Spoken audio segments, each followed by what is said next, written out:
Бид нэг Монгол нэвтрүүлгийн энэ удаагийн сэдэв үндэсний сөрөн төсвөрлөх чадвар, үүнийг дорсон сорилт ба боломж гэсэн сэдвийг хөндөж байна. Өнөөдөр бид сүүлийн 100 жил дахь геополитикийн 4 дахь өөрчлөлтийг тойрох биш туулах ёстой болж байна. 20-р зууны эхэнд гарсан геополитикийн өөрчлөлтөөр Албаны улсууд задарч жижиг улсууд олноор төрсөн. Мэдээж үүний нэг нь манай Монгол. Дэлхийн 2-р дайны дараа нэгдсэн үндэсний байгууллага байгуулагдахад Ар Монголын хэмжээнд бүгд найрамдах Монгол ард улс тусгаар тогтнож бүлээн зөвшөөрөгдсөн. Хүйтэн дайнд улсад Монгол дагуул улс байхаа болж бүрэн тусгаар тогтносон ч их хоригоос гараагүй.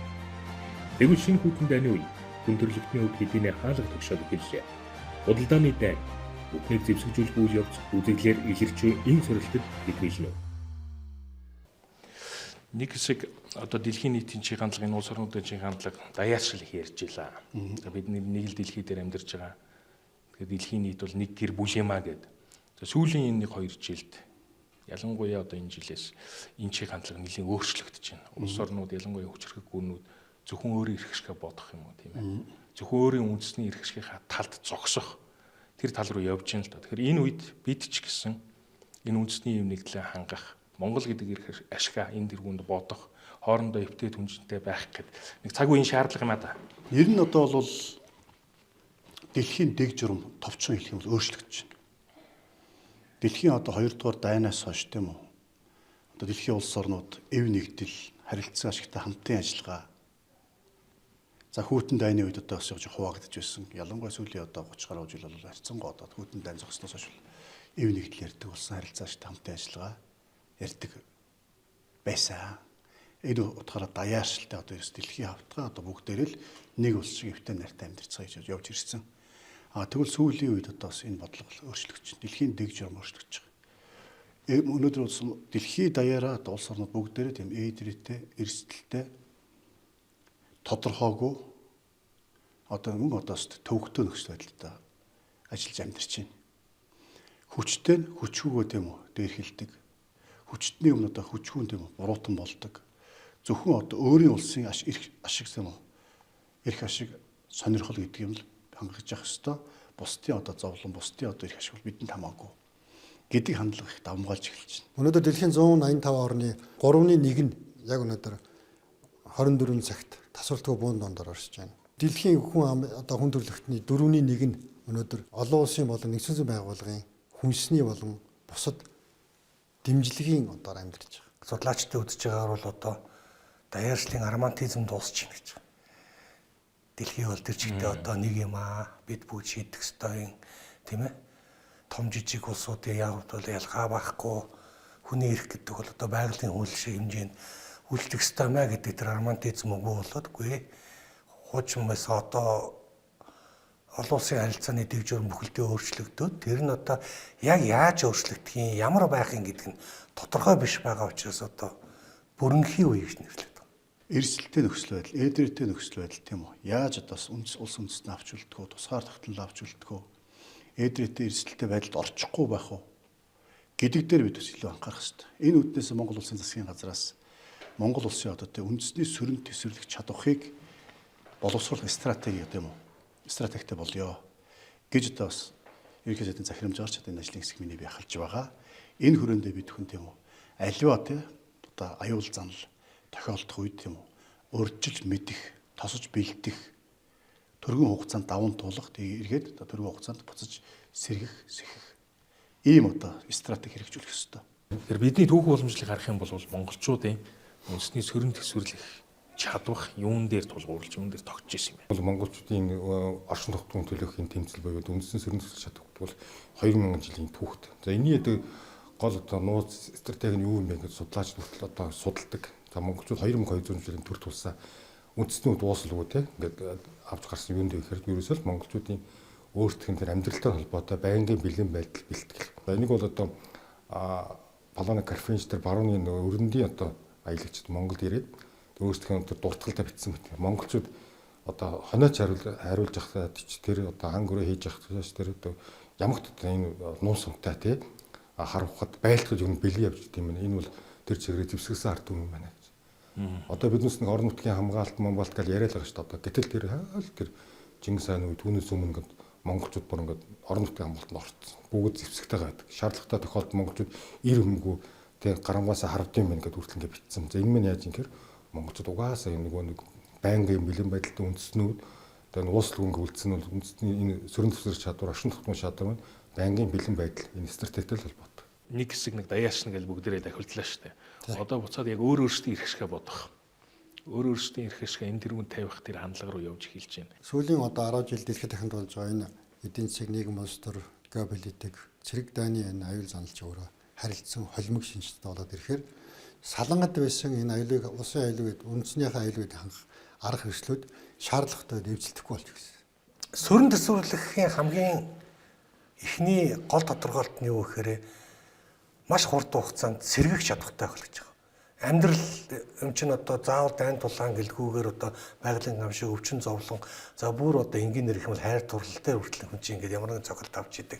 Тэрнээсээ яаж хурдан буцаж түргэн сэргийж ихний байдалтай очих тийм чадвар нь юу вэ гэдэг асуудал яригддаг л да. Тэгээ үүнтэй холбоотойгоор бол жишээлбэл үндэстэн бүхэнд өөрийн гэсэн тийм түргэн сэргийх чадвар ойлголт байна гэдэг юм. Манай Монголын онцлог түүхэнд юу гэхээр бид нар ерөөсөө тэр бол Монгол хүнд өгөгдөл нь болно байдаг гэж байгаа. Яг тэр ийм дөрвөн улирлын хатуу ширүү нөхцөл тунд байгалийн өнөөдөр өглөө цас ороод өдөр тэр нь одоо үгдгийн бороо болоо тэгээ буцаад мөс болоод ингээд байхад ч гэсэн ингээд амьд үлдэх тэр нэг тийм тэр бүгдэнтэй дасан зохицох. Өөрөө тэгээд тэндээ бэлэн байх сэргийгдэх чадахгүй ш тэр нь Монгол хүнд бол байгалаас байдаг гэдэг. Чингис хаан өөрөө суут одоо удирдах чи одоо орчин зэх менежер те гэтэл нөгөө талаар бас цэргийн мундаг чадварлаж анж байсан. Ингээд авдсан өвөөдөө хаан, Хувлаа хаан, Бат хаан, Мөнх хаан гэх бүгдийг аваад үзэх бүгд хаан гэхдээ давхар аян дэнд оролцож ирсэн. Энийг бүр тэр байтга Ахмад төвөд аян дэнд ингээд 13 хаан хөвгүүд алтуурын баруун зүг Европ руу хийсэн аян дэнд та бүхэн мэдж байгаа. Энэ дээр дандаа хаан хөвгүүд явсан. Ирээдүйн хаад хүртэл явж ирсэн, гүйг явсан, мөнх явсан. Энэ маань яаж ихэр нөгөө л төр зэргийн чадварлаг бодлогыг хослуулахын тулд ингээд практик дадлага хийж явж ирсэн. Биднээс дайсан эрхийг хүлээс удаг ард түмэн биш монголчууд. Тэгэхээр үндэстэн бүхэн нэг тийм ойлголтууд байд юм л д. Илэрхийлдэг. Жишээлбэл одоо манай дээр юу гэж ярьдаг вэхээр тэнгэрлэг гэж ярьдаг гэж байсан гэж дээр үед. Үгүй юм тэнгэртэй шүү. Тим юм дундаас гараад ирсэн. Ийм гамшиг цус адны дундаас ингээд босоод ирсэн тийм өвчнийг эдгээгээд гараад ирсэн. Тим дайнд тулаанд баатарлаг байсан. Тэнгэртэй хүн шүү гэдэг чинь бол одоо манайхаар бидний хувьд бол сөрөн дэвсгэрlэх чадвартай гэж ойлгодог. Жишээлбэл тийм үг бас Финляндд байна гэж. Сису гэдэг кино байдаг шүү дээ. Нэг тариач нөхөр яваал Германтай байлдаад уул нь бол тэр чинь нэг фермер нөхөр үүдээ. Тэгтээ ингээд шахацсан шиг өөрийгөө эмчлээ, даван дуулаад тэр бол ингээд ямар ч юм дундаас гарч ирэх тэр чадварыг бол сису гэж. Гэтэл Америкт жишээлбэл одоо бас тийм ойлголт байж. Ирвинат гэдэг кино байдаг шүү дээ. Тийм ээ. Ди Капригийн тоглосон. Маш хүнд нөхцлөөс бас гарч ирдэг. Ирвинат гэх юм бол бид нар ойлгоно. Сису гэх юм бол Финляндд ойлгоно. Манайд бол жишээлбэл тэнгэртэй гэх юм бол ойлгодог. Тийм уламжилт ойлголтууд байсан байна. Тэгэхээр монголчууд бол бас яг үндэсний сөрөн төсвөлөх чадах сайтай үедээ дэлхий эзэлж байсан, дэлхийд хүчрэж мандаж байсан юм түүхтэй. Энэ одоо үндэсний сөрөн төсвөх чадахын суларсан үед бол монголчууд одоо уруудан доройтж байсан юм түүхтэй. Тийм болохоор энэ Монгол улсынхаа үндэсний сөрөн төсвөх чадахыг яаж бий болгох вэ? Энийг өшөө илүүд ямар өвчтэй стратегтэй болгох вэ гэдэг илүү анхаарах цаг болсон байж байгаа. За Монголын ард Монгол хүний бас онцлог байна. Аливаа зүйлд хурдан хугацаанд дасан зохицдог. Тэгэд хариу арга хэмжээ авч одоо тийм үү нөхцөл байдлаа дасан хариу үйлдэл хурдан хийж чаддаг. Энэ одоо бидний бас төрөлхийн монголчуудын давуу тал. Тийм болохоор одоо бид бүхэн бас тийм үү аливаа одоо гал усны гамшиг зовлон за одоо эдийн засгийн болон бусд одоо тийм эрсдэлтэй одоо аюултай нөхцөл байдал үүсгүүд одоо өөрчилж мэддэг байх хэвээр хурдан хугацаанд түүнийг даван туулах бэлтгэлийг хангах хэвээр тэгээд хурдан хугацаанд сэргийж хангаж даван туулж явах хэвээр. Үүний төлөө одоо бид хүн ажиллах стратегтэй болж байгаа. Аливаа гамшиг гэхэд бол энэ эдийн засгийн үр дагавартай, нийгмийн үр дагавартай, хүн ам зүйн үр дагавартай үндэсний аюулгүй хангах үүрэгтэй тусгай байгууллагад үр дагах тусаас энэ хэрэгцээг үндэслэл ямар томьёолд дэлхийн улс орнууд гэхээр бүх нийтийн оролцоо төр нийгэм иргэдийн бүхэл төвчний хамтын ажиллагаа хүрээнд энэ салангад биш байсан нийлмийн шин чанартай хосмол аюулуудыг цогцоорон шийдэх нь хэрэгцээ байна. Тэр утгаараа өнөөдөр дэлхийд дахнараа хосмол аюул занал, түүний эсрэг, түүний шийдвэрлэг, урьдчилан сэргийлэх давж гарах энэ цогц аюулгүй байдлын бодлогыг төвшүүлж байгаа. Бидний Монголд төслөзмөн үед ч гэсэн одоо нөгөө батлан амгалах туслах нийгмэл гэж байсан байна. Дэлхийн 2 дугаар дайны үед бүгдийг чинь ингээд нөгөө ардын өөрийгөө хамгаалах сайн дүр мотиватороод гэлөө те. Тэгэхэд тэр үед чинь л одоо 230 мянган хүний бүртгэл байсан баг. Бараг одоо хүн бүр шахуу бэлтгэлтэй байсан баг. Хүн бүр шахуу зохион байгуулалтанд орчихсон. Тийм ээ. Гал төмөр гарвал яаж унтраах юм? Дайн тулаан бол нутаг өрнөө яаж хамгаалах юм? Мас өрөг одоо цус цуд болвол тэр хөсгөө одоо яаж тогтоох юм гэдэг тийм зохион байгуулалтын жил бол аль хэдийн билээ орцсон байсан байна. Тэгэхээр өнөөдөр бол тэрийг орон нутгийн хамгаалтын хүрээнд бол бид нар бол арай орчин үеийн байдлаар хийж болох боломж байна. Одоо эдийн засгаараа гэдэг юм уу? За цэрэг зэвсгийн хүчээр энэ хоёр том хүчтэй, хоёр хөрштэй байж одоо бидэнд энэ ийм стратеги хэрэг байгаа ч юм, ийм стратеги гэдэг бидэнд зэрэг арим хэрэгж байгаа юм уу гэдэг үзэл хандлагатай хүмүүс хүртэл бас зөнгө байна штэ манайд. Ямар учраас бид цэрэг аримтай байх ёстой юм. За бас энэ үндэсний аюулгүй байдал, үндэсний сөрөнд төсвөрлөх чадвахын стратегитэй байх учиртай юм гэдэг дээр илүү лавшруулад хэлвэл. Дэлхийд дахина энэ цөмийн хүчээр аюулгүй байдлаа хангах, маш хүчин чадвартай зэрэг хүчнээр аюулгүй байдлаа хангах, эсвэл бусад цэргийн эвсэл холбоодын одоо мандалдор тийм ээ, далбаан дор өөрөө аюулгүй байдлаа хангах. Эсвэл одоо цэрэггүй штат усыг зарлах гэсэн энэ олон одоо тогтсон хэв хандлага үндсэндээ энэ Украины дайн мөргөлдөөн аврах дарамт болсон одоо байхгүй болж эхэлж байгаа. Тэгэхээр цэрэг төр өөрөө гэдэг маань төр өөрөө өөрийн одоо бүрэн эрхийн хүрээнд нутаг дэвсгэр бүрэн бүтэн байдал, улсын хилээ алчгүй дархан байдал, болцсохгүй аюул санал бэлэн байх үүрэг үндсэн хуулиар хүлээдэг. Өөрөөр үндэсний аюулгүй байдлын хамт төрийн үндсэн үүрэг. Тэгэхээр үндэсний аюулгүй байдал гэдэг маань өөрөө хилээ згарын тусаар бүрэн эрхт байдал гэдэг ингээд том үзүүлэлт байна. Тэгэхээр цэрэггүй байх асуудал өөрөө дэлхийн хүн төрөлхтөнд өөрөө байхгүй. Магадгүй одоо Ватикан буюу тэр шашны үнэт зүйл тусан гэрээний нөхцөлтэй орнуудад байж болох.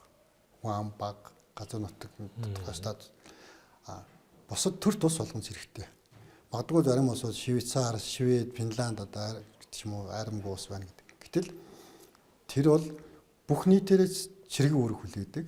Иргэн бүрэн гэртээ буутаа, иргэн бүрэн жил тодорхой хугацаанд зэвсэг техниктэй ажиллах, дадлага хийдэг, төрөмгийл эхлүүл яаж ажиллах, орон нутгийн одоо хамгаалтын баригад хороо нэгждээ яаж очих тухай бүр ингээд бараг энэ өөрөө Чингис хааны үеийн одоо 10,100-ийн одоо иргэн бүр цэрэг гэсэн тогтолцооны шууд одоо орчин хэлбэр байхгүй. Тэгээ үүнтэй холбоотойгоор бол одоо бид нар тогтолцооны өвдөж гэсэн батламаас өрөлтийн хүрээнд орон нутгийн хамгаалтын систем гэж гэсэн ийшээ маш оруулмаар байхгүй. Айгуу сонир шүү дээ. Одоо бид нар ингээд нэг нийтдээ одоо ингээд амьд байгаа цэргийн алба тодорхой хүрээнд хааж ирсэн эсвэл үүрэгтэй байсан нэг 200,000 хүн байна. Тийм ээ, ямар нэгэн цэргийн боловсралтай хэд оногоос эхлээд мэрэгжлийн зэрэгээс хүртэл ингээд ийм боловсралтай. Энэ бүхэн өөрөө бэлэн гамшигтай тэмцэх бүтэц байгаа байхгүй юу? Бүгдээрээ цэргийн албаа хаалаа, сумандоочлоо, эсвэл бол Улаанбаатар хотын Баян шууны дугаар хороонд амьдарч байна. Энэ хүмүүс одоо бэлэн тийм гамшигтай тэмцэх бүлэг бол тэр хэсгүүдийг жишээлбэл бүртгэлийг яаж зохион байгуулах вэ? Төмөр гарвал хаана тэд нар цуглах вэ? Эсвэл дайн тулаан болох юм бол тэр хэсгээ сумынхаа хэсгийг одоо юу гэдгийг тэр Баян шууныхаа дугаар хороог яаж хамгаалах вэ? Яг тэр чинь цэргийн боловсрал болсон ба шүү дээ. Тэр цэргийн боловсрал дээр гамшигм одоо тэр сөрөн цэг боловсралыг олгочих юм бол энэ бол бидний хувьд бол өөрөө чи хэлсэн шиг ёстой Монгол ирэх хүмүүр зайлшгүй байх ёстой зөвхөлийн хувьд ч гэсэн хийх ёстой тийм боловсрал байгаа. Төрийн бодлого алсын хараатай байх ёстой. Урт хугацаа харсан байх ёстой.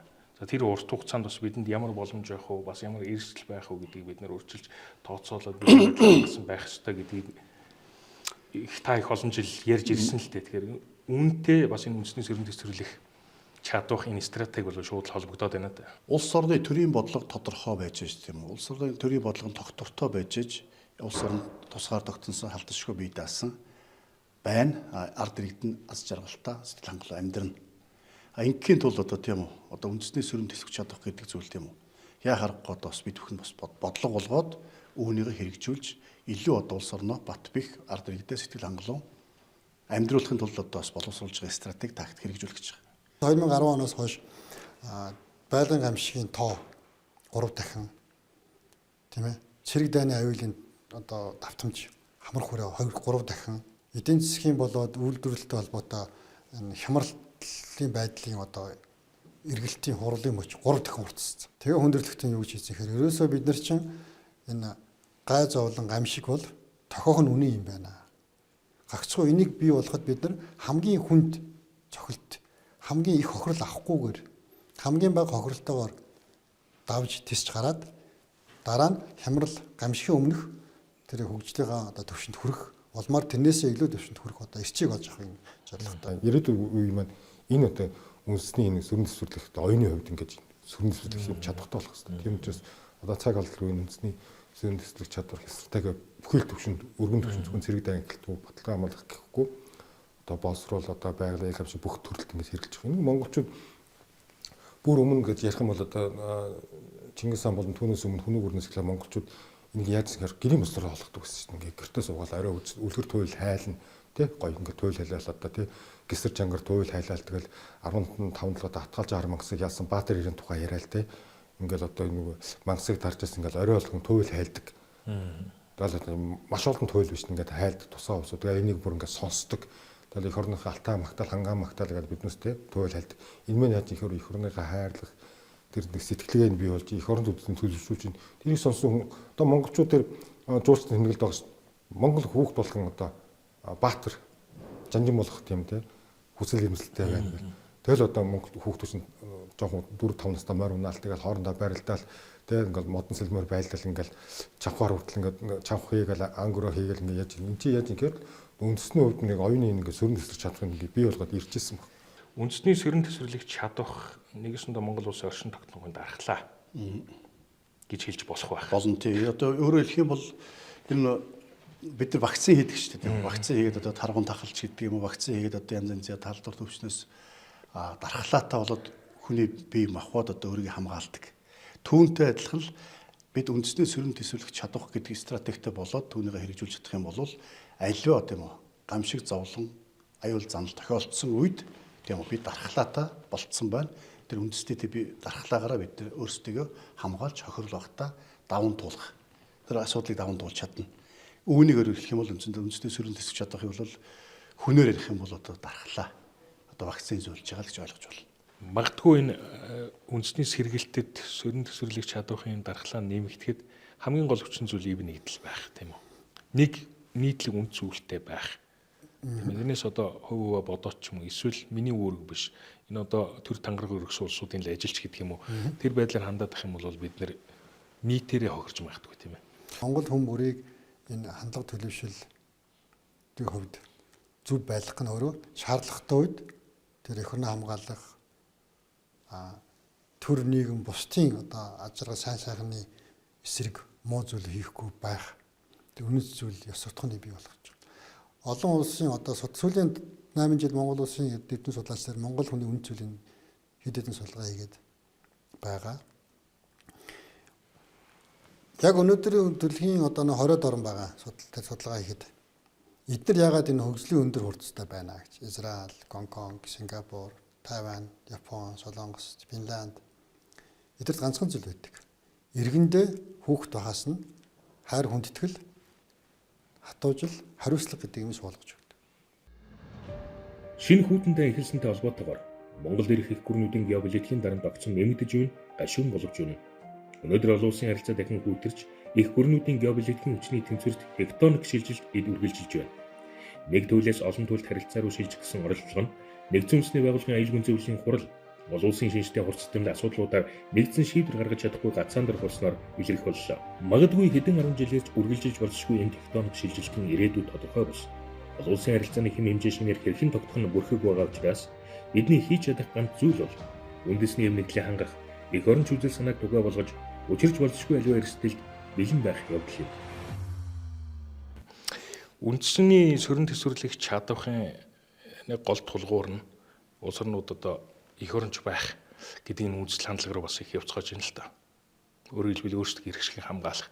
Гэтэл бид энэ бүрийнхээ үеийг хүртэл явж ирэхдээ ялангуяа сүүлийн 20-30 жилд их оронч үзэл гэдгийг одоо хуучин нийгэмд байсан хоцрогдсон зүйл юм шиг ойлгочихсон тийм ээ. Дээр нөгөө их оронч байна гэдэг үгийн маань утга жоохон алдуурчихсан тийм үү.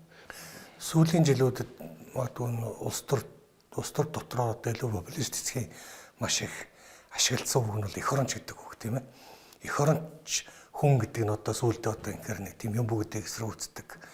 Иргэний хөдөлгөөний хүн гэсэн утгатайгаар одоо шин залууныханд ойлгох хэмжээнд хүртэл эх оронч гэдэг үг чинь тийм үнцэн үг гэх юм уу хит одоо өргөн утгатай болж шít. Гэтэл яг эх оронч хүн гэж мөн эх оронч үзэл гэдэг чинь өөрөө юу юм бэ гэдэг тийм нэг тодорхойлолт илүү тийм тодорхой хүрээнд ойлгосон нэгцэн ойлголт бол одоо жишээлбэл манайханд алга байна л да. Өнөөдрийн онцлог аюулгүй байдлын бодлогын хүрээнд төрөөс барьж байгаа бодлого Монгол Улсын ерөнхийлөгчийн одоо эх оронч Монгол бол 18 нас хүрсэн хүүхдийг цэрэг тавиулах замаар хүмүүжүүлдэг гэсэн энэ нэг урт удаан хугацаанд бидний ясмаахан суусан болоод салъя гэж байгаа. Ер нь хүний нөгөө хөгжил өөрөө өөр болсон. Сонирхолтой хэлэхэд 15 жилийн өмнө гаргасан олон улсын судалгаагаар өнөөгийн 5 настай хүүхэд одоо 50-та хүмүүсийн 15-та байхдаа мэдж ойлгож хийдэг байсан үйлдэл хийдэг болсон байна. Тэр хүний хөгжил хурцсан. Яг бол энэ асар их мэдээллийн орон зайгаас хүүхэд одоо хин хөвлөгс ахуулаад энэ дадал замш явждаг. Тэгэхээр бид нар нөгөө 60 жилийн өмнө Монгол хүн ер нь дэлхийгээрээ л юм да 60 жилийн өмнө 16-аас 18 настайдаа хүн төлөвшдөг ирээдүйн зан хандлага олж авдаг байсан учраас цэрэгт явуулах. Ихтэй сургууль оруулах замаар одоо нийгмийн харилцаанд оруулж байна шүү дээ. Гэтэл өнөөдөр тавтаадаа тэр их мэдлэг мэдээлэл дүн шинжилгээ хийх өөрийгөө удирдах чадвартай болсон хүүхдүүдийг 18 нас буюу аль хэдийн бие хүн хувь хүний төлөвшөөд нийгэм тандах хандлага өөрийгөө танин мэдсэн бусдад үзүүлэх хандлага нь бий болсон хүнийг өөрчлөх хэцүү байна. Бид бас оюуны том хэвсэл хийх хэрэгтэй. Үндсэндээ л одоо яг үнэнгээ хэлэхэд Монголын ард түмний тархилах болсон гэдэг харанх байна. Хамгийн наад захын жишээ нь тэр нөгөө баримт мэдээг бол ямар ч цензургүй хүлээж авч байна. Энэ бол маш том эмнэлтэй. Шинжлэх ухаанд итгэхгүй байна биднээс. Дандаа нэг мухар сүсгээр асуудал хандж байна. За энэ маань үндсэндээ бол биднээсийг бол хөгжүүлэх биш арин улам одоо ухраана. Тийм учраас би хамгийн түрүүнд энэ ард түмний соёнгийн өрлөх хэрэгтэй. Энийн одоо хамгийн том жишээ бол Япон байна. Япон бол одоо цэцэрлэгийн наснаас нь эхлээд нийгмийн харилцаа, нийгмийн хариуцлагын дадал хвшлийг тоглоомын бол мустараа болгодог. Хамгийн наас нь хог эдлийн менежментийн тухайд тийм үү? Бусдыг хайрлах хүндэх тухайд. Бид нар бол монголчуудын хэв занд бол яадаг вэхээр багад нь эрхлүүлээд 10 жилд нь бол одоо сургуулийн хөтөлбөр эсвэл өөрсдийн туушин хоолойгоор жоохон явуулж агаад тэгээд 18 өрхөн энэ одоо сахилахгүй байна. Энийг цэрэгт явуулж хүмүүжүүлье. Оюутан болохоор өөрөө амьдралаа олондоо гэдэг ингээд нөгөө өөрсдийн туулсан дээр хүмүүжлийн онолоор. Тэгэхээр энэ хүмүүжлийн онол бол болохоо олжээ. Тэгэхээр ерөнхийдөө альва аюулгүй байдлын бодлогын цөм нь бол хүн төвтэй. Таныхаар эх оронч үзэл гэж юу хэлэх юм? Эх оронч хүн гэж хэнийг хэлэх вэ? Тэгэхээр эх оронч гэдэг үгийг одоос хүмүүс янз янзаар ойлгодог болчиход байгаа. За миний хувьд л тийм үү. Их болсон байгаль дэлхийг хайрладаг, өв соёл, үүх түүхээ дээдэлдэг, үр хүүхдээ гэр бүлээ хайрладаг, хамгаалдаг ийм одоо тийм үү хүмүүсийг л одоо эх оронч хүн гэж бас ойлгодог. Өөрөөр хэлэх юм бол одоо тий та татвараа төлж байгаа бол эх оронч. Та хийх ёстой ажлаа хийх ёстой хэмжээнд хийж чадж байгаа бол эх оронч. Сайн жолооч тийм үү сайн одоо тий аав сайн ээж байх үр хүүхдийнхээ гэр бүлийнхэн үлээсээ үргээ биелүүлж байгаа хүмүүс эх орончд. Зам одоо сайн багш нар сайн эмч нар гэдэг ажил мэргэжлээ эзэн болж байгаа эх орныхоо төлөө иргэний үргээс биелүүлж ухамсарлаж ажиллаж байгаа. Хүн болгон одоо эх оронч тийм аа. Ингэж бид өргөн агуулгаар нь ойлгодог баймаар байгаа юм. Эх оронч үзэл хамгийн бодиттойгоор илэрдэг салбар бол цэргийн салбар бол мэдээч те. Биднээс бол тангараг урсан зэрэг гэтэл хүн энэ бусад улсуудаас суртал ингээ хаваад үзэх юм л эх оронч хүн тэгээ эх оронч үзэл зөвхөн батлан салбар биш. Нийт биднээс нэг Монгол одоо ингэж яриад байгаа шүү дээ. Яг монголчууд бүгдийнх нь асуудал байна. Тэнд байгаа эмч хүртэл хүн эмчилж байна. Энэ бол эх орныхоо өмнөлөөсөн үүргээ биелүүлж байна. Эх оронч хүний үйлдэл. Уу яаж годомж байгаа нэг хүүхд хог байхаа хүртэл авал хогийн савд энэ бол эх оронч хүний үйлдэл. Эх орноо хайрладаг байх хэвээр. Хамгийн гол энэ эх оронч үзэл гэдэг ойлголоос өмнө эх орон гэж юу юм бэ? Энэ тусгаар тогтнол гэж юу юм бэ? Үнс ингэж юу юм бэ? Энэ яаж олж ирсэн юм те? Эх оронгүй тусгаар тогтнолгүй улс орон яад ингэж энэ гашуун түүхээс масаа олохгүй үндсэндээ одоо биднес мянга сайхан гоё юм яриад өнөөгийн залуучууд ойлгохгүй. Өнөөгийн залуучууд ойлгуулыг өдөн биднес сэтгэлгээний хандлагаа өөрчлөх. Ягаад гэвэл одоо биднес бүлүүд ихэд хэдэн шинэ үеийг нэрдсэн байна. Төрөхтэй гар утас бариад төрсэн хүүхдүүд биднес бол ном зохиолоор ингээд оролдоод дийлэхгүй. Тийм учраас өөрхөн контент ч юм уу те яг хэрэгжилж байгаа зүйлсийн дамжуулаад энэ эх орончтой суулгахгүй л үндсэндээ ямар ч эх оронч үзэлгүй дотроос сэтгэлгүй болоод та ер нь аливаа ажлыг сэтгэл гарахгүй хийхээр ямар болдог вэ те. Тийм учраас ер нь хүмүүс бүгдэнд нэг сэтгэлгээний өөрчлөлт оюуны л хувьсгал хиймээр би их санагдсан да. Төр тулсын иргэнийг иргэн болгодог хэд итгэн одоо нөхцөлт. Энэ өөрөө босрал, хүмүүжил тэгээд одоо эв нэгдэл гэсэн гурван үзэлт байдаг. Гэтэл босрал гэдэг, эв нэгдэл гэдэг тийм ээ. Энэ хүмүүжил гэдэг ойлголтыг бид нэр босрлын байгууллагаар өгж болдог. Гэтэл шаардлагатай үед бусдын төлөө, нийгмийн сайн сайхны төлөө, хайртай бүхнийхээ төлөө тэр амиа өгөх, өөрийгөө өргөх тэр чин сэтгэлийг бий болгох замаар үндэсний эв нэгдэл бахархал омгшил гийг бий болгодог ганц субъектив одоо объект институт бол зөвтгчин хууль төрийн зэрэг бол хойсох байгууллагууд. Монгол улсын батлан хамгаалах яам, батлан хамгаалах бодлого тийм үү? Монгол улсын тусгаар тогтол, халдсшгүй байдал, бүрийн эрхт байдлыг хамгаалах үндсэн чиг үүрэгтэй. Энэ үднээсээ бид одоо тийм үү? Эх орны аавын хүү одоо ээжийн хүүгүүдийг авцаж одоо эх орныхоо төлөө хил мануулж, эх орныхоо төлөө тийм үү? Цэргийн алба хаалгаж, эх оронч үзлийг түгээс дэлгэрүүлэх одоо жинхэнэ одоо гал голомт үнд суурь болдог. Энэ үднээсээ бид хүн бол яхахгүй Монгол улсын батлан хамгаалах салбар зөрчилдөж бол эх орончдын үлгий, эх орончд эндээс төрж гардаг, эндээс эх орончдын төс түгж дэлгэрэх ёстой эх оронч үзлийг бид түүчэлж, манлайлж тийм үү?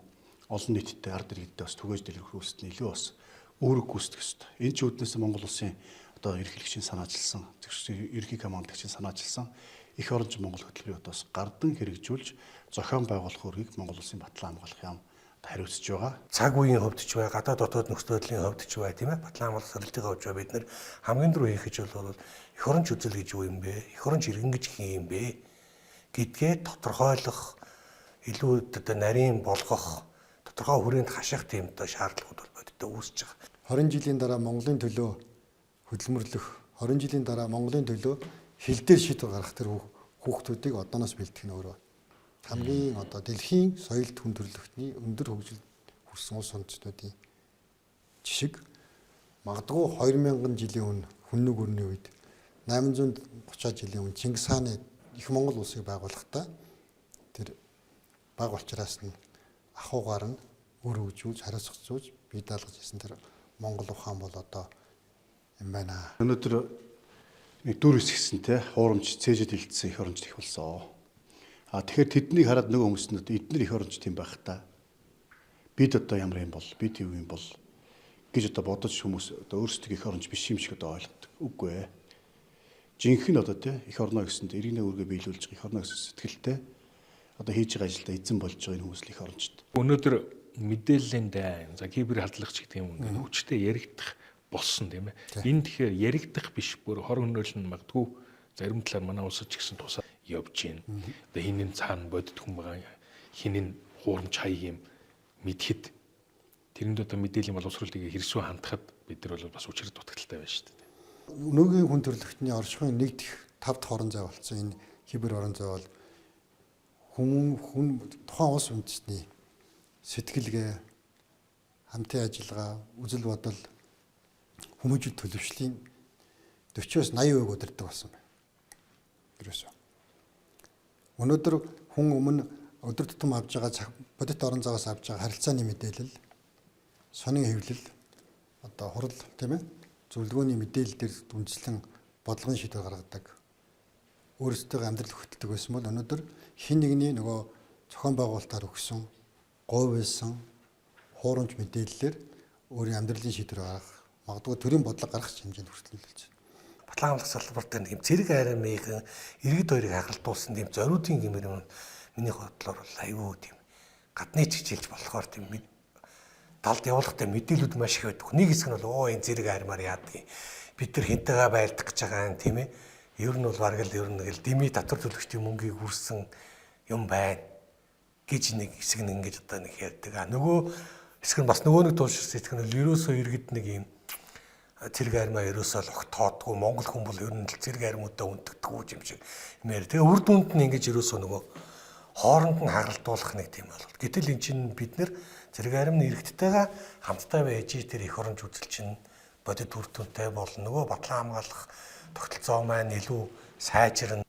Хөрөнгө юм уу эрх мэдэл эсвэл одоо суу бэлэгт дулдуудаж хүн өөрийгөө сайхан авч явах боловч тэдний зүрх сэтгэлд бусдын төлөө би амиа өгөх гэдэг тангар гөрөх тэр итгэл үнэмшлийг бий болгодог төрийн зохион байгуулалттай алба гэдгийг одоо үүсгэх гэдэг бол өөрөө хамгийн одоо аимшигтай магадгүй зохион байгуулалттай Монгол улсын төр төс уламжлал Монгол одоо дэлхийд өөрийн байр суурьтайгаа хөгжихийн таалдаг улсууд тийм одоо гаргаж байгаа болчмгүй ойлголт хандлага гэж байна. Энийг одоо би миний хувьд бол 40-31 жил ажиллахдаа 4-5 жилийн давтамжтайгаар энэ асуудал одоо гарч ирдэг.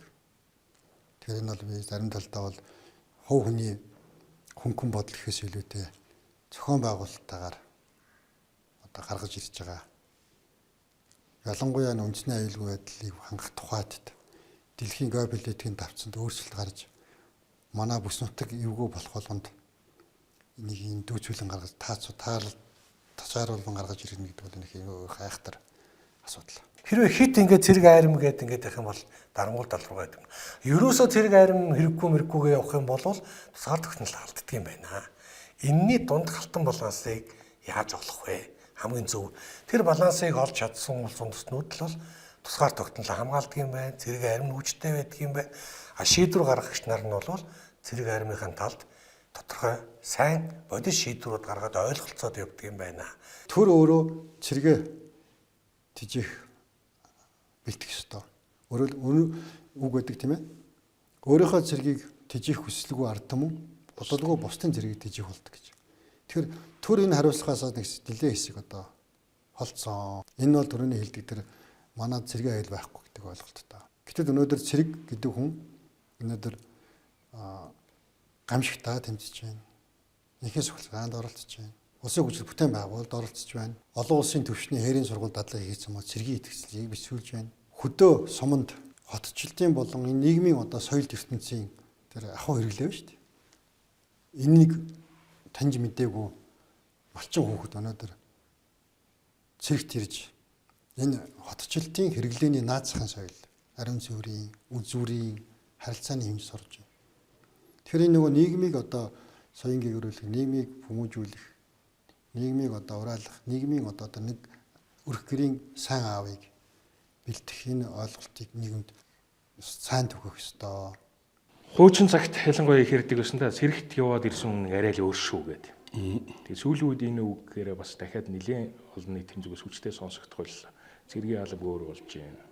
Цэрэгт явсан хүн маань одоо бас сайхан боловсрч байна. Цэргийн эрдмээс гадна одоо бас бусад боловсрлыг жолооны сургалтандаа суудсан гиншүүнэг өгч нь. Монгол бичиг компьютер сурч байгаа гиншүү гихчлэн ингээд иймэрхүү хэл яриа бол бас нийгэмд бас нэлээд байна л да. Ер нь бол цэргийн алба гэдэг бол тэ үнэхээр одоо эр хүн болсон юу те цэргийн албаас үнэхээр одоо энэ хүн бол үнэхээр эр хүн болсон. Гэж одоо альбан бусар гэдэг юм аав ээж нь одоо найз нөхд нь хамт олон хүлээн зөвшөөрдөг. Эр цэргийн алба бол тийм одоо өндөр бас одоо шалгууртай өндөр нэр хүндтэй. Маш олон давуу тал чадваруудыг эзэмшдэг. Буу буудахаас ахуулаад. Тэгвэл одоо энэгээрээ эр биеийн жагсаад эр цэргийн одоо албаагаад эх орны хүү болоод ингээд үнэхээр одоо мундаг боллоо гэж одоо хүн болгон цэргийн албаас хүмүүстэй хүндэтгэлтэй ханддаг. Энэ уламжл байдаг. Энэ дээр одоо бид хүн бол бас хугацаа цэргийн албааснараа өшөө илүүтэй эр бие жагсдаг тийм үү? Үг даадаг тийм хатуучлалтаа бие бэлтрийн хувьд сэтгэл зүйн тийм үү? Одоо өндөр одоо бэлтгэлтэй өндөр чадвартай болох. Энээс гадна одоо бас юу өгч болох вэ гэдэг дээр бас нэлээд судалгаа хийсэн. За энэ хүрээндээ тийм мэдээж гүйдэг харайдаг жагсдаг тийм үү сунайдаг бууддаг энэ одоо чадвар их орно хамгаалах энэ одоо чадвар эзэмших үндсэн зорилго байгаа. Энэ үргээ биелүүлнэ. Үүнээс гадна англи хэлний анхан шатны мэдлэгтэй, компьютерийн анхан шатны мэдлэгтэй технологи ашиглаж чаддаг. За дээрэс нь жолооч тэгээд монгол чигтээ одоо ийм одоо цэргийн албаа гэж болоод гэртээ харихад одоо аав ээж нь үнэхээр миний хүү бас өөр хүн болжээ, эх орны хүн болжээ. Үнэхээр эр цэргийн албаас дараа үнэхээр амьдралд их хожсон байх шүү. Цаг барьдаг тийм үү, дэг журамтай, сахилга баттай, сэтгэл зүйн бэлтгэлтэй, бие болдрын үед өвдөгч одоо хүч чадалтай, дээрэс нь одоо ингээд илүү тийм үү англи хэлтэй, компьютерийн мэдлэгтэй, жолооч ингээд болоод ирнэ. Одоо нөгөө жил цэргийн албаагүй ус одоо хажуу байлын хүүхэд найз нь тийм үү. Шал өөр төвшөнд очсон байхаар боллоо. Ингэж одоо бас эр цэргийн албыг бас нэр хүндтэй болгох, эр цэргийн албыг тийм үү. Хүн болгомоос хаах одоо сонирхол хүсэл эрмэлзэлтэй болгох. За хааснараа амьдралд бас зөв алхмаа гэж тийм үү. Энэ улс орныхоо төлөө, гэр бүлийнхөө төлөө бас илүү одоо юу гэдгийг илүү хариуцлагатай, илүү иргэний өргөө илүү ухамсарласан их орончдоо тийм үү. Хүмүүсийг бэлтэж нийлүүлъя л гэдгийг зорилгоор технос хугацаа зэрэг албаас хөтөлбөрт өөрчлөлт оруулсан. Монгол улсын түвшний эрхийн хамгааллагч, за үндэсний айлгуулын зөвлөж байна. За хамтарсан засгийн газар байна. Тэгээд одоо бямцх сайдын хувьд бол бас өөр олон салбарт ажиллаж байсан учраас нэг юм бас нэг юм өргөөрөө хараад байх шиг. Тэгэхээр ингээд энэ бүгдийн хувьд бол энэ дээр ямар нэгэн зөрчилтэй юу бол алга шийдвэр гаргалтын төвшөнд бол үнэхээр цул байна. Үнэхээр нэгдмэл байна. Тэгээд нэгцэн ойлголттой байна. Одоо энийгээ хэдүүлээ яг яаж хэрэгжүүлэх үү? Яаж иргэдтэй ойлголцуулах уу? Тийм ээ? Тэр иргэдийн дэмжлэгийг яаж авах уу? Тэр тогтолцоогоо яаж хийх үү гэдэг л одоо ажиллах нь тэр батлан хамгаалахын сэргийлтийнхаа хүрээнд байгаа юм болов уу гэсэн ойлголттой байна. Манай нэвтрүүлгийн төслийн нэр биднийг Монгол л доо. Тэгээд яг мэдээж бид үзэл бодлын зөрүүтэй байх, байр суурийн зөрүүтэй байх, өчнөө сэдв, өчнөө одоо ажил хэрэг шүүмжлэлээр хандах асуудлууд зөндөө байлгүй яг уу. За гэхдээ нөгөө нэг эрх ашиг, нэг нийтлэг үнд зүйл, нэг эрхэн хүн дээдлж явах ёстой нэг энэ зүйл гэж бас нэг хэдэн үнд чанартай зүйл байна шүү дээ. Бид нэг л их оронтой, нэг л төр улстай. Бид нэг л үндэстэн улс төр тусмаа тийм ээ. Тийм учраас бид бол бас нэг үнд зүйл дээр бас ив нэгдэлтэй байх, нэг эрх ашигийнхаа төлөө нэгдэж чаддаг байх, бүгдээрээ хүлээн зөвшөөрдөг байх, хүчээ нийлүүлдэг байх бас тийм түүхэн цаг үе ялчгүй гадаад хүчин зүйлийн нөхцөл байдлыг харахад ч гэсэн за бид ер нь Монгол улс оршин тогтногын асуудлыг ирээдүйн хүчрхэг Монголыг бүтээгийн тухайд ч гэсэн ялчгүй бас ирж байна да. Хуулийн ярьцлага хэлэхдээ нэг дөрөв дэх том глобал эдийн сорилт бид нар дээр ирж байна. Тэгэхээр жижиг улс тэр глобал эдийн сорилтын хамгийн том хохирогч болох магадaltaй хэсэг нь болохоор жижиг улсууд гэдэг байгаа байхгүй. Тэгэхээр жижиг улсуудад глобал эдийн дарамт нэгдүгээр маш их ирж байна. Хоёрдугаар тэр нэг том улсуудын хоорондын тэр зөрчил чинь нөгөө юугаар илэрдэг вэ гэхээр хайбрид дайнаар илэрж байна. Тэр хайбрид хослол дайны чинь хамгийн том хохирогч нь болох магадaltaй хэсэг чинь дахиад жижиг улсууд байна. Тэгэхээр жижиг улсуудын хувьд бол одоо хамгийн дөрөв их зүйл бол нөгөө үндэсний ив нэгдлээ яаж сайжруулах уу?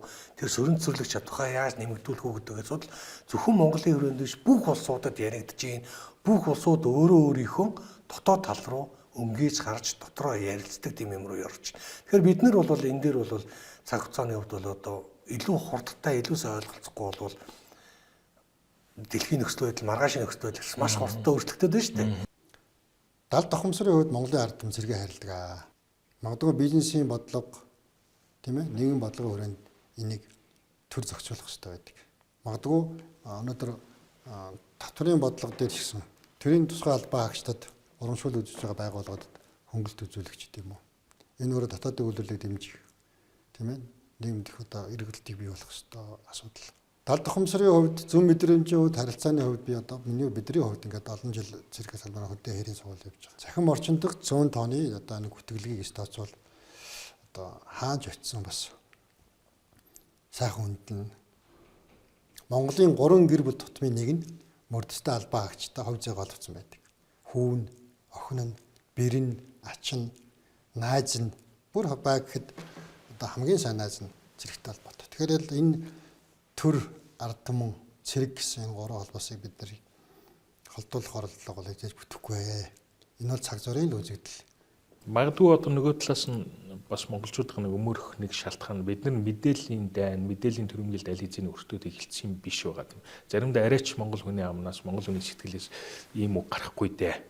Арайч энэ монгол хүний сэтгэлгээнээс ийм сэтгэл гарахгүй гэхээр зүйлс хүртэл одоо нийгмийн сүлжээнд гарч эхэлж штэ тийм ээ. Тэгэхээр бид нар юмд нэг хэрсүү байх, дархлаатай байх, мэдээлэлд боловсруулалт хийдэг байх тэр чанар дутагтаад байна надад. Тэгээ энэ бол одоо яг түрүүн таны хэлдэг тэр үндэсний сөрөн төсөл чадахын бас нэг л илэрлэлтэй үндэснүүд бид сөрөн төсөл чадваргүй л дээ. Энэ хуурамч мэдээлэл тэгээ одоо энэ зөөл хүчний бодлого юугаар хэрэгждэг гэхээр хуурамч мэдээлэл сошиалар TikTok, Facebook, Twitter, YouTube ч гэдэг юм те. Энэ одоо зөөл хүчний бодлого хааж 1000 дахин бичлэг үзүүлээд тэр үний юм шиг хүртэл ингээд те.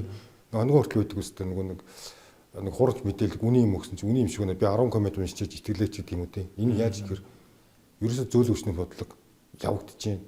30 шиг нэг одоо биднес гибрид ангиж яриад байгаа сонсмол ангид. Тэгээ энэ дай маань одоо хуучин шиг бууз бүсэр биш зөвхөн оюуны том дай болсон. Энэ үед биднесийн хувьд үндэсний одоо сөрөг төслөх одоо оюуны хувьд биднес үнэхээр сул байна. Үндэсний одоо оюуны дархлаа маань алдагдсан.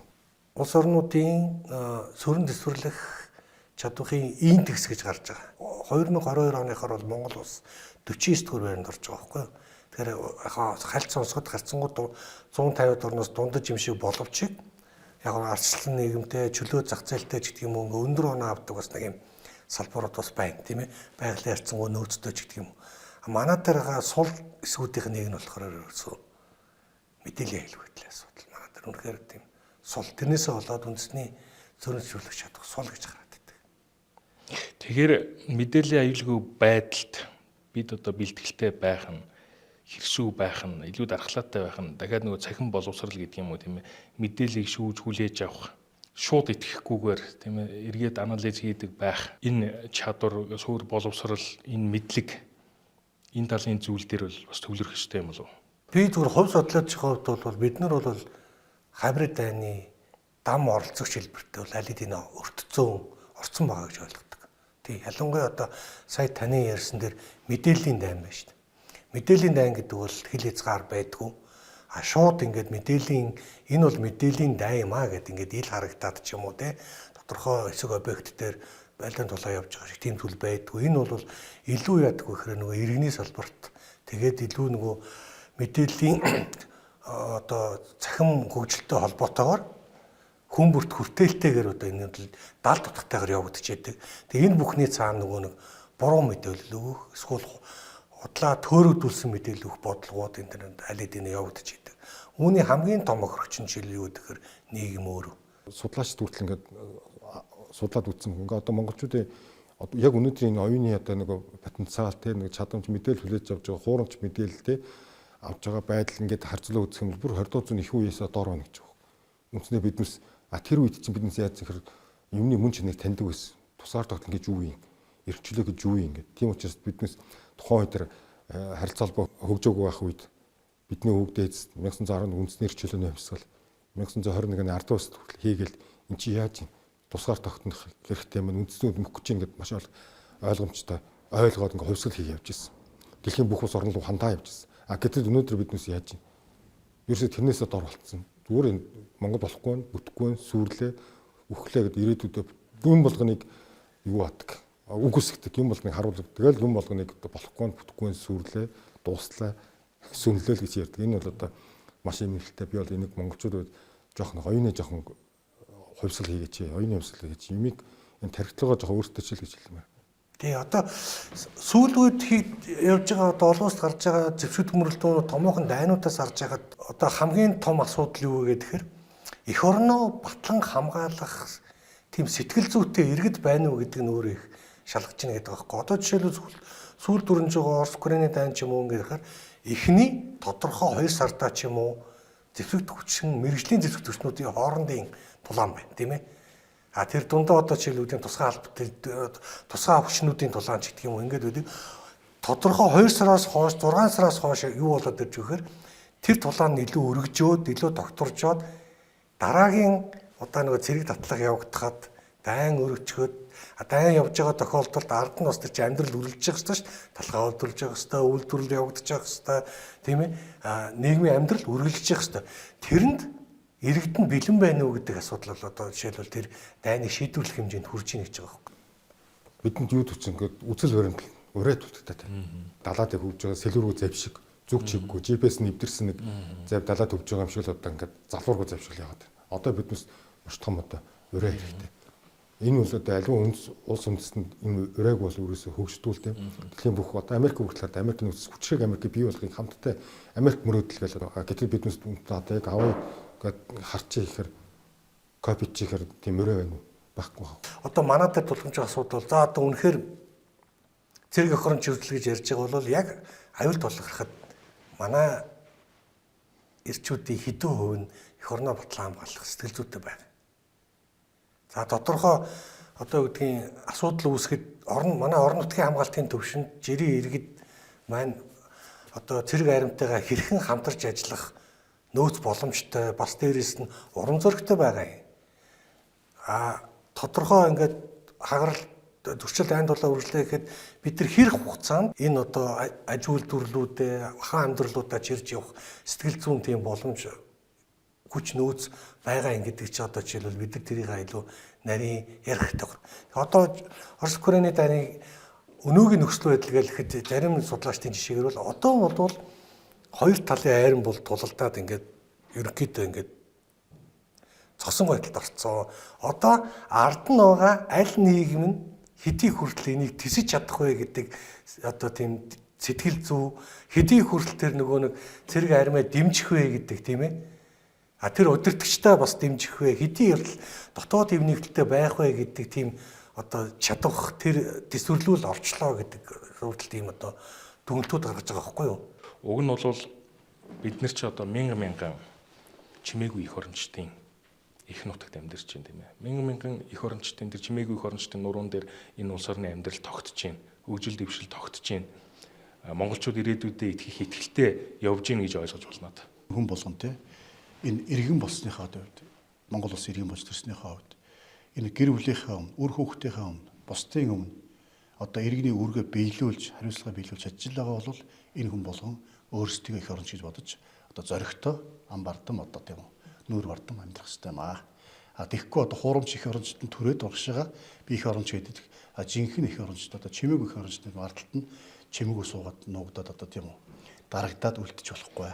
Тийм учраас одоо бид нар бас энэ одоо их оронч үзэл санааг бий болгоё, түгээж дэлгэрүүлье гэдэг үүднээс одоо 2025 оны батлан хамгаалах юм их оронч Монгол их сэргэлтийн жил болго зарласан юм аа.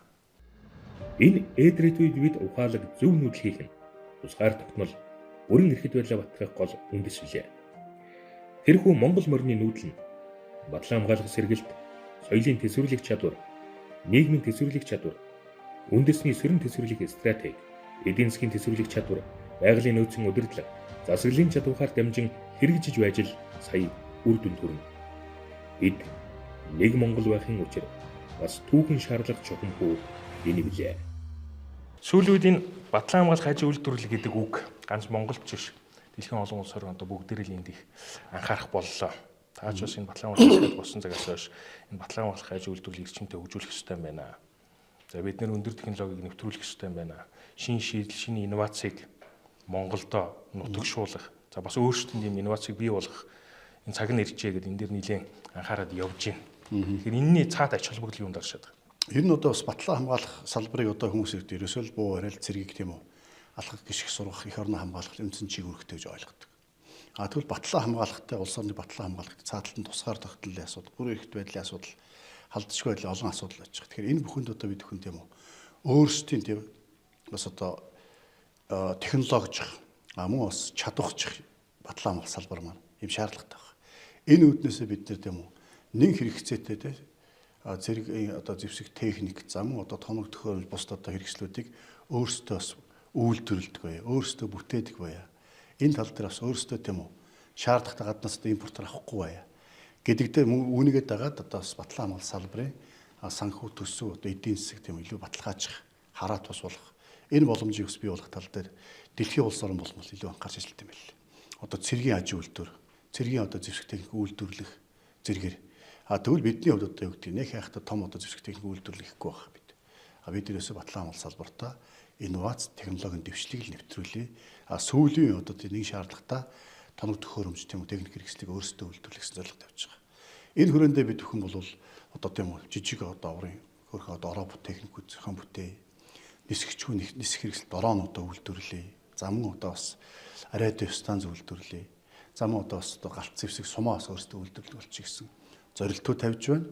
Эдгээр хийж чадах юм бол одоо бас цаашаа шилээ бас өргөжүүлээд явах бололцоотой. Өнөөдөр дэлхийн дахны нийгмийн эдийн засаг үйлдвэрлэлийн гинжин хэлхээний 10-аас дээш хувийг батлан хамгаалах аж үйлдвэрийн бараа бүтээгт эзэлдэг боллоо. Ерөөсөө. Тэгэхээр энэ бидний худалдааны үйлдвэрлэлийн хараат байдлыг бууруулах нь Монгол төрийн эдийн засгийн аюулгүй байдлын үндэсний аюулын чухал хэсэг.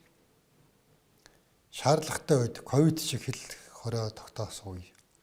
Магадгүй одоо тодорхой нөхцөлд бид нэр гаднаас тодорхой технологиг бүтээгдэхүүн авах болцоог бид нэр одоо юу хийх ёстой вэ гэдэг. Өөрөөгөө тэтгэж чадамжтай байх ёстой. Бид нар бүх юмыг Монголд металлоор хүнд үйлдвэрлэл байхгүй юм чинь машин үйлдвэрлэлээр яах юм? Монголд газрын хор элементийн босруулалт, олборлолт муу юм чинь энэ өндөр технологи, мэдээллийн технологийн үйлдвэрлэл ороод одоо бүтэхгүй. Тийм ээ. Монголд шингээх чадвар багтаа юм чинь дорооны үйлдэл бариад хэрэггүй гэдэг нь ойлголтыг би салгалцсан. Одоо та бодлоо Монголын хөдөө аж ахуйн салбарын бараа бүтээгдэхүүн хөгжүүлээ л гэж. Цагаан алт тийм ээ. Ноос ноолоор хөгжүүлээ л гэж. Арь ширний босруулалтыг хэрвээ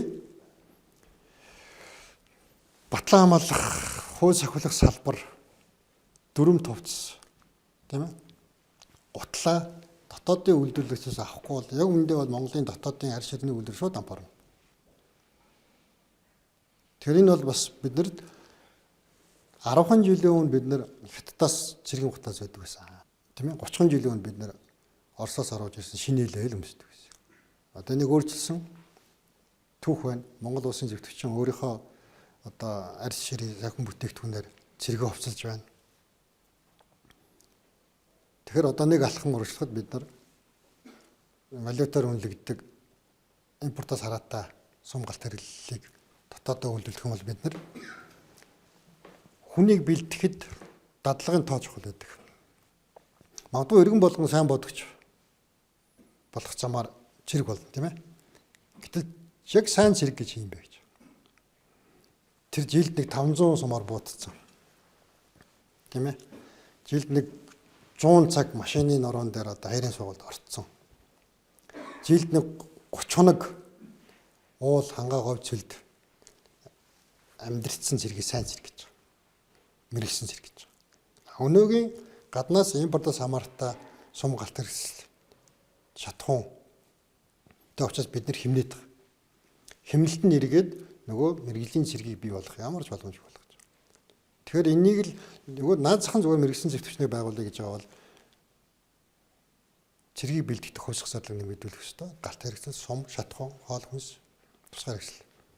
Энийг дандаа гаднаас авал Монгол улсын эдийн засгийн тарамт шаардлагатай нөхөн хангалттай хийж чадахгүй нөхцөл үүсдэг. Тэгэхээр батлан хамгаалах аж үйлдвэрлэл бол нэгдүгээр Монгол улсын үйлдвэрлэл технологийн хөгжлийн одоо гинжин хэлхээний засах нэг хэсэг байна. Хоёрдугаар энийг дагсан инженер, зохион бүтээгч технологийн одоо мастерууд төрөн гарах. Тэг зах зээл болно, хөдөлмөрийн зах зээл нэг шинэ түвшин нэмэгдэнэ. Гуравдугаарт цэрэг зөвчвчин шаардлагатай нормороо хангагдаж даалгацсан үүргийг биелэх шаардлагын түвшинд хүртэл нь дадлаг сургуулаа хийнэ гэсэн үг. Монголын хөгжлийг боомлох гэдэг нь Монголын хөгжүүлэхгүй байх гадна талын сонирхол бол үе үед энэ түүхэн төрсөл байсан юм шиг байна. Тэгээд зүгээр түүхэн зарим сурвалж тарахад Монголд одоо төмөр эдидлэл бити худалдаал арилжаал гэдэг хууль цаас хүртэл гарч ирсэн гэл ингэ бодох тий. Ер нь монголчууд хүчрэх байх үед өөрсдөө бүх зүйлээ хийдэг байсан л да. Одоо таны түрүүний батламж гаж үйлдвэр гэдэг бол маш өндөр хөгжүүлсэн биднээс. Тэр байтугай одоо энэ өмнө зүгийн хан гүрний зүгээс ч юм уу тийм Мин улсын зүгээс манайхад одоо төмрийн худалдаа хийх тийм хоригддаг. Тэр төмөр тогоо худалдаа хоригддаг. Гэтэл монголчууд өөрсдөө ингээд төмөр олдуулдаг. Энд чинь дутагдаад тэр өөрсдөө үйлдвэрлэгч болж эхэлт юм байна. Тэгээд зэр зэсэг хийж эхэлсэн. Тэр байтугай одоо хамгийн наад захын жишээг л одоо зүүн гэрийн хаан улсын үед одоо батламж гаж үйлдвэр төс утгаар хөгжүүлсэн шүү дээ. Өөрсдөө зэвсгээ үйлдвэрлэдэг, сумаа үйлдвэрлэдэг, хувцаа үйлдвэрлэдэг. Тэр байтугай шивэдээс олзож ирсэн одоо инженерээр хүртэл тийм Экспо цутгуулж ирсэн. Энэ ондоо багтаад одоо бид сумны үйлдвэрээ байгууллагад ашиглалтанд оруулж бодолтой ажиллаж байна. Мөн одоо бас бага урын одоо дорооны үйлдвэрлэх үйлдвэрийг Монгол улстай батлан хамгаалах үйлдвэрийн нэгдэл маань бас хийх үйлдвэрлэхэд бас юм зорилттой ажиллаж байгаа. Ийм байдлаар одоо бид хүн бас батлан хамгаалах үйлдвэрийг сэргээе. Батлан хамгаалах үйлдвэр гэдэг зүйлийг бий болгох. Урд нь бол харьцангуйд энэ асуудал яригддаггүй байсан. Тэгвэл одоо батлан хамгаалах салбарт одоо энэ нэг шинэ одоо бас нэг салбар нээж шинэ боломжийг бий болгож энд одоо бас мэдлэг шингэсэн, технологи шингэсэн. За өнөөдөр илүү бас юу гэдэг цэргийн мэргэжил гэхээсээ илүүтэй тийм энэ инженерийн, мэдээллийн, технологийн, кибер аюулгүй байдлын илүү одоо энэ нарийн одоо мэргэжлийн ур чадвартай одоо инженер технологийн мэргэжлүүд бас бэлдээ. Энэ өгөөрөө батлан хамгаалах салбар бас одоо олон төлөөлөн зөвшөөрөгдөж одоо манлайлж ажиллая гэсэн ийм зорилт тавьж байгаа. Энэ хүрээндээ бол Батлан хамгаалахын яамны одоо дэргэд өдөхөн шинжлэх ухаан инновац технологи одоо нэгдсэн төв байх болж байгаа. Иргэний нийгэмдээ бас тустай дэмтэй байх тийм ээ. Одоо дорон үйлдвэрлэнэхээр хүмүүс зөвхөн цэрэг зэвсгийн зориулттай гэдэг. Тий, одоо бас тэгж ойлгож байгаа бах тий. Тийм болохоор бид нар одоо юу гэдгийг байгаль орчны тийм үү цаг уурын одоо тандан судалгаа хийдэг, гал усны төмөр төв гарах юм бол төмөр унтраах одоо тийм үү илрүүлэх, за одоо хил хязгаар нутгаас хамгаалах, харах тийм үү хянах. За дээрэс нь одоо газар тариалан хөдөө аж ахуйн салбарт одоо бордоо цацах гэдэг юм уу. Ингээ янз янзын одоо ойр зүрийн одоо тээвэр хийх гэх мэтэр одоо дорон одоо нисгчгүй хэрэгслийн бол эрэлт хэрэгцээ дэлхийд дээр улам одоо өс нэмэгдэж байгаа хэрэгцээ шаардлага. Яг үүнийг одоо заавал гаднаас импортоор аваад байхгүй гадагш валютад орсохгүйгээр дотооддоо хий зэргийн зориулалтаар тодорхой хэмжээнд ашиглая. Одоо илүү өргөн хүрээнд бол иргэний зориулалтаар одоо эдийн засгийн ач холбогдлын салбаруудын бас одоо туслах ийм бодлогоор бас дорооны үйлдвэр дээр ингэж анхаарч байгаа. Нэг Монгол, нэг үндэстэн байх гэд нь явж байгаа л өөрөө юун дээр очинэхэр үндэстэн улс гэдэг юм руугаа л буцаад очиж чинь. Монгол улс. Бид монголчууд гэдэг юм руугаа. Тэгэхээр монголчууд бидний мөрөөдөл цаашаа юу байх вэ? Бидний дундын үнэт зүйл юу байх вэ? Тийм ээ? Гэж ирэхээр нөгөө нэг таны ярьжээс эх оронч үзэл рүү чинь өсвөөсэйгөө очихоос өөр сонголт байх. Үндэсний үнд зүйлээ дээдлэх, дэлгэрүүлэх, бадраах гэх тийм зүрхний бичээс зүрхний тарины хийвэл ийм л юм хэрэгтэй байна да. Үүдээс одоо сэрэх цаг болсон. Эх оронч үзэл гэхээр л нэг ийм Батлан хамгаалах салбарын яадаг эсвэл бол нөгөө талд нэг улс төрийн нэг тийм сонин тэмцэгчд ярьдаг ийм байдлаар гэж бодож зүгтаад авах юм бол энэний өртөг бол маш өндөр үнээр ирнэ. Тэгэхээр бид нэг Монгол байхын утга учир үнд зүйл чухам юун дээр тогтож юун дээр оршиж байгаа юм. Монголчуудын зовлонч, жаргаланч бид одоо адилхан зовлонтой, адилхан жаргалтай, адилхан нэг их оронтой. Тийм бол бүгдээр одоо нэг цул байх ёстой юм шүү. Бүгдээрээ тийм үү бид нэг Монгол шүү. Бид бүгдээрээ хамтдаа Монгол улсын хөгжлийн төлөө шүү. Бид бүгдээрээ энэ Монгол улсын иргэн шүү гэж бахархдаг байх. Энэ үднээс ерөөсөн Монгол хүн болгон цохилох зүрхэн нэг бай. Нэг Монгол шүү гэсэн тийм зүрх сэтгэлтэй бай гэдэг үднээс би бас бид нэг Монгол гэж одоо хэлэх дуртай.